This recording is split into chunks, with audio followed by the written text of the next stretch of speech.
e4 and d4 are by far the most popular opening moves used in chess, but there are other, less common opening choices, ranging from solid and safe to outright risky and bizarre, used to catch a surprised opponent off guard. Let's take a look at these uncommon openings and learn how to deal with them when they are used against you. Of all the uncommon openings, the most popular is c4. This is known as the English opening.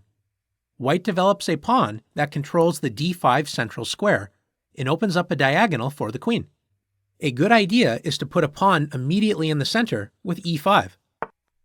White develops a piece with knight to c3, controlling d5 and e4, and black plays knight f6, developing a knight toward the center. White typically plays g3, preparing to put the bishop on the long diagonal with bishop g2. Notice that all of White's moves help control the central light squares d5 and e4. Black has several options, including attacking the center immediately with d5, or preparing that attack with c6. Black can also play knight to c6. With so many ideas available, the English is a flexible opening that is often a quiet, positional game, but it can also open up and turn into a tactical battle. Another way to play against the English is by playing e6. Black is ready to strike in the center immediately with d5.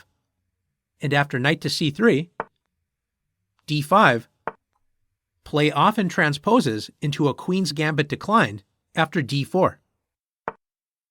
The English is the most solid, offbeat opening when White does not open with e4 or d4. Now let's explore some other offbeat ideas. The next opening is a mirror opening to the English opening. After f4, this is known as the bird's opening. White moves a flank pawn to control a center square, in this case e5. This opening is considered risky for White as it immediately opens up the e1 to h4 diagonal, weakening White's king. One solid way for Black to respond is with d5, controlling the center and focusing on simple development. You may notice that the position is a reverse Dutch defense, which is considered a risky defense against d4. After d4, the Dutch defense begins after f5. White does have an extra tempo by playing the Dutch defense with White, but it is still considered risky because White's king has been weakened. After knight to f3 and knight to f6, like many offbeat openings, Black can simply rely on common sense ideas, develop your pieces toward the center, and castle, while White's slightly exposed king may cause trouble for White in the middle game. Another offbeat opening for White is b3. White plays this move to open a space for the dark squared bishop to enter the long a1 to h8 diagonal. Once again, Black should control space in the center with e5. And after bishop b2, White fianchettos the bishop, placing pressure on the e5 pawn. After knight to c6, Black develops a knight and protects the pawn on e5. Black is ready to take more space in the center with d5. The Larsen opening allows Black greater space control in the center, so White will have a harder time developing pieces to active squares compared to Black. So far, we've looked at some offbeat openings that are still playable, but now we are going to look at some of the most bizarre openings you may see from time to time. After b4, this exotic opening is known as the orangutan. White is setting up a fianchetto on b2, just like the Larsen's opening, but is pushing the b-pawn 2 squares rather than 1. The drawback to this idea is that nothing is protecting the b4 pawn.